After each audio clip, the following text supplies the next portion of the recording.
सो दोस्तों यहाँ पर क्वेश्चन दिया है हमारा अरिथमेटिक प्रोग्रेशन का, और क्या क्वेश्चन दिया है 30 term of an AP is 10 7 4 और आगे आपको डेल्टा दिया है। तो पहला टर्म आपका 10 है, आपको ये अरिथमेटिक सीरीज दिया है। अरिथमेटिक सीरीज की जो पहला नंबर होता है पहला टर्म होता है, दूसरा नंबर होता है वो दूसरा टर्म होता है, और तीसरा नंबर जो होता है वो तीसरा टर्म होता है। तो ऐसा तीसरे नंबर पे कौन सा वैल्यू आएंगी वो आपको फाइंड आउट करना है, ठीक है। अब हम लोग ऐसे करते एक एक करते जाएंगे तो बहुत टाइम लगेगा। कभी कभी 1000 का पूछ लेता है तो आप 1000 के लिए तो एक एक करके नहीं जाओगे। उसके लिए हम लोग को मैथ्स में सिंपल टर्म अरिथमेटिक प्रोग्रेशन दिया हुआ है, उसका हम लोग को फॉर्मूला यूज करना है। यहाँ पर 4 ऑप्शन है, ठीक है। 30 टर्म क्या आएगा, कितना टर्म पूछा है 30 टर्म, तो आप याद रखना जितना टर्म पूछा है वो आपका n होता है। वो क्या होता है आपका n होता है, ठीक है। और a जो होता है वो आपका पहला टर्म होता है। पहला टर्म क्या है 10 है, तो a आपका पहला वाला नंबर है, ठीक है।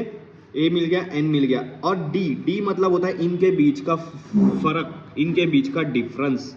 तो आपको बाद वाले दूसरे वाले में से पहले वाले को माइनस करना पड़ेगा। दूसरा वाला a2 क्या है आपका 7 है, पहला वाला आपका 10 है। 7 में से अगर मैंने 10 माइनस करा तो देखो छोटे में से बड़ा माइनस हो रहा, बड़े वाले का साइन माइनस है, तो आपका जो भी आंसर आएगा वो माइनस में आएगा।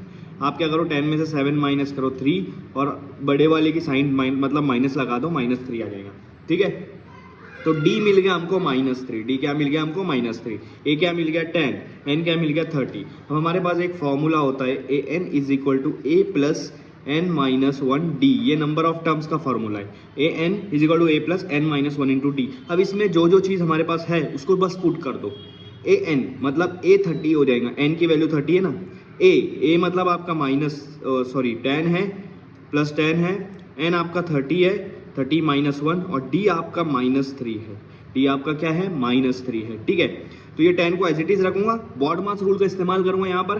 30 में से सबसे पहले ब्रैकेट सॉल्व होती है, तो 30 में से 1 गया, यहाँ पर 29 बचेगा। क्या बचेगा 29। उसके बाद ये ब्रैकेट है मतलब मल्टीप्लाई है -3, मल्टीप्लाई -3।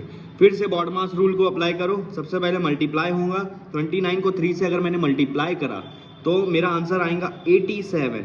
क्या आंसर आएगा 87। लेकिन एक नंबर प्लस में एक नंबर माइनस में है तो आंसर हमेशा माइनस में आएगा। अगर दोनों नंबर की साइन अलग अलग है तो आंसर हमेशा माइनस में आएगा, ठीक है। अब यहाँ देखो प्लस माइनस क्या हो जाएगा, माइनस होगा, तो 10 - 87। जैसे मैंने पहले बताया बड़े में से छोटे को माइनस करो, आपका आंसर आएगा 77। आपका आंसर आएगा 77, और बड़े की साइन यहाँ पर लगा दो माइनस, तो ये आपका A30 निकल गया। तो 30 टर्म आपका क्या आएगा -77। तो सी ऑप्शन पे करेक्ट कर दो।